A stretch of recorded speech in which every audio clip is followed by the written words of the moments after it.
আমি সকলোৱে এক অদ্ভুত শক্তিৰ অধিকাৰী হয়, কিন্তু আমি নিজক চিনি নাপাওঁ। আমি নিজক আৱিষ্কাৰ কৰিব নোৱাৰোঁ।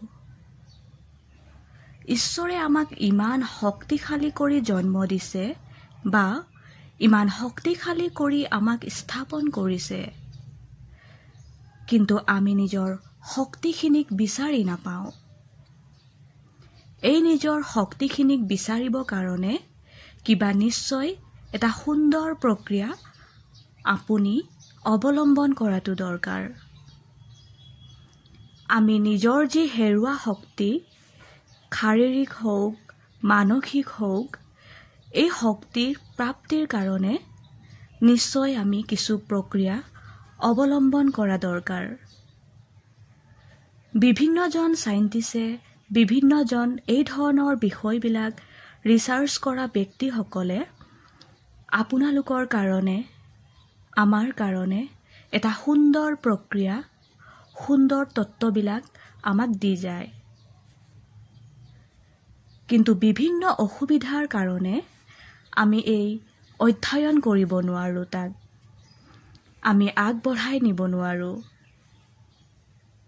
কিন্তু কিছুমান সৰু সৰু প্ৰক্ৰিয়া যি গোটেই বিশ্বত পপুলাৰ, যি গোটেই বিশ্বত বহু লোকে তাক অনুকৰণ কৰে, তেনেকুৱাই প্ৰক্ৰিয়াবিলাক আমি মানি লৈ আমাৰ এই ব্যস্ততাৰ মাজত আমি তাক ব্যৱহাৰ কৰাটো দৰকাৰ। তাৰে ভিতৰত সপোনপূৰ্ণ এটা অতি সুন্দৰ প্ৰক্ৰিয়া।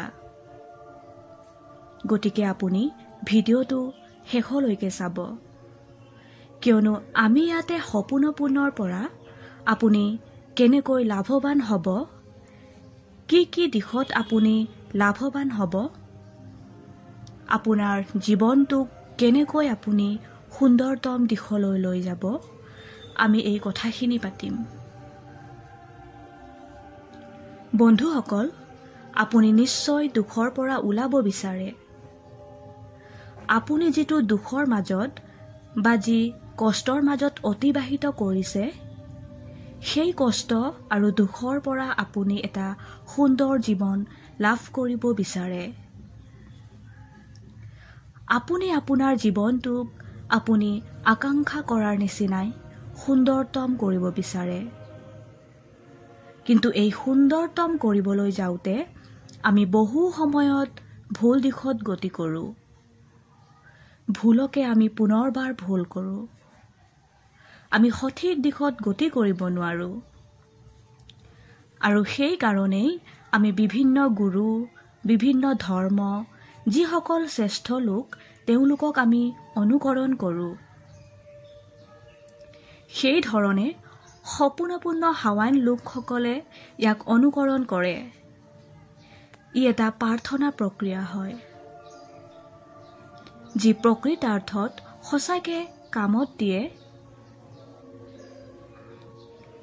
ডক্টৰ হাউলিফ তেওঁ এজন এই বিষয়ত অভ্যাস কৰা প্ৰথমজন ব্যক্তি। তেওঁৰ যি ষ্টাডি, তেওঁৰ একমাত্ৰ মানসিক যিবিলাক চিকিৎসক, সেই হিচাপে তেওঁ কৰ্মত আছিল।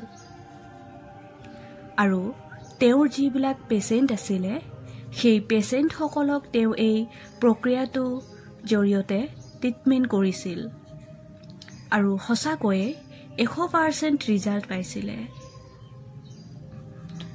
এইটো এটা অতি সুন্দৰ প্ৰক্ৰিয়া, কিন্তু এই প্ৰক্ৰিয়াটোক চিষ্টেমিক ৰূপত কৰাটো অতি দৰকাৰী।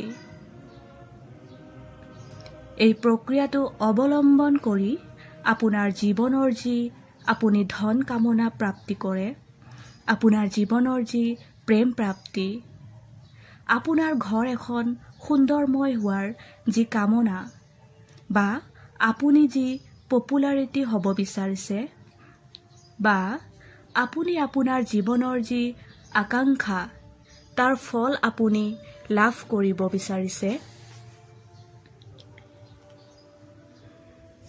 হয়, তাক আপুনি প্ৰাপ্তি কৰিব পাৰিব।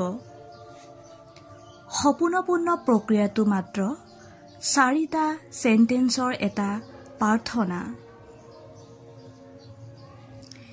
ইয়াক আপুনি প্ৰতিদিন কৰাটো খুবেই দৰকাৰ। নিৰ্দিষ্ট সময়ত কৰিলে বেছি ভাল, কিন্তু যেতিয়াই আপোনাৰ মনটো দুৰ্বল লাগে তেতিয়াই আপুনি নিৰাশ অনুভৱ কৰে। যেতিয়া আপুনি কষ্ট অনুভৱ কৰে তেতিয়া নিশ্চয় আপুনি ইয়াক অভ্যাস কৰিব লাগে। আপুনি বিশ্বাসেৰে কৰিব, কিয়নো অবিশ্বাস কৰি যিকোনো কাম কৰিলে ফল আপুনি নাপায়। আপুনি যিকোনো এটা প্ৰাৰ্থনা, যিকোনো এটা প্ৰক্ৰিয়াক আপুনি এটা ফুল দায়িত্ব লৈ আপুনি কৰাটো দৰকাৰ। আপুনি ৰেছপন্সিবিলিটি লোৱাটো দৰকাৰ।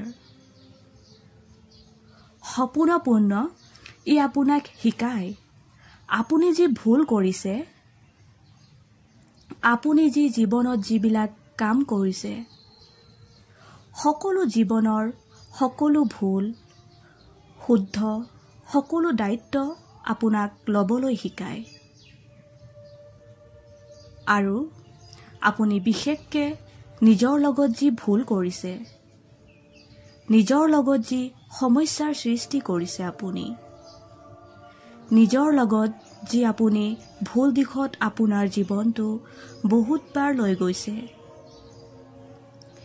এইবিলাকৰ পৰা আপুনি নিজকে শুদ্ধতম দিশত নিবৰ কাৰণে আপুনি নিজক এই প্ৰাৰ্থনাৰ জৰিয়তে শুধৰণি কৰা দৰকাৰ। 4টা সেন্টেন্সৰ হয় আপুনি মনত ৰাখিব পৰাকে সৰু সৰু সেন্টেন্সত। I am sorry, please forgive me, thank you, and I love you. I am sorry, please forgive me, thank you, and I love you. I am sorry, please forgive me, thank you, and I love you. I am sorry, please forgive me, thank you, and I love you. এই 4টা সেন্টেন্সৰ এটা সুন্দৰ প্ৰাৰ্থনা প্ৰক্ৰিয়া, যি প্ৰাৰ্থনা প্ৰক্ৰিয়াক আপুনি যদি অৱলম্বন কৰে, আপোনাৰ হৃদয়ত যদি হাত থৈ আপুনি প্ৰতিদিন এই যিটো প্ৰাৰ্থনা তাক কিছু সময়ৰ কাৰণে আপুনি যদি অনুকৰণ কৰে, আপুনি নিশ্চয় শান্তি লাভ কৰিব। আপুনি যেতিয়াই চকু খুলিব তেতিয়াই আপুনি এখন নতুন পৃথিৱী দেখা পাব, এখন নতুন জীৱনত আপুনি গতি কৰিব আৰু আপোনাৰ জীৱনটো সুন্দৰময় দিশত গতি কৰিব। অতি সহজ হয়, শুদ্ধ প্ৰক্ৰিয়া হয়, আৰু এই প্ৰাৰ্থনাক সকলো ধৰ্মীয় লোকে ইয়াক অনুকৰণ কৰিব পাৰে। সেইকাৰণে সপূৰ্ণপূৰ্ণ কৰিব। সমূহীয়া সপূৰ্ণপূৰ্ণ অতি ভাল, কিন্তু যদি সমূহীয়া সপূৰ্ণপূৰ্ণ কৰিব নোৱাৰে নিশ্চয় আপুনি অকলে হ'লেও কৰিব। আৰু বাৰে বাৰে ক'ব, I am sorry, please forgive me, thank you, and I love you. আপুনি বিশ্বাস কৰক, ই আপোনাৰ জীৱনটো সুন্দৰতম দিশত গতি কৰিব। বাকী আপুনি ভালেই থাকিব, সুস্থ হৈ থাকিব। ধন্যবাদ।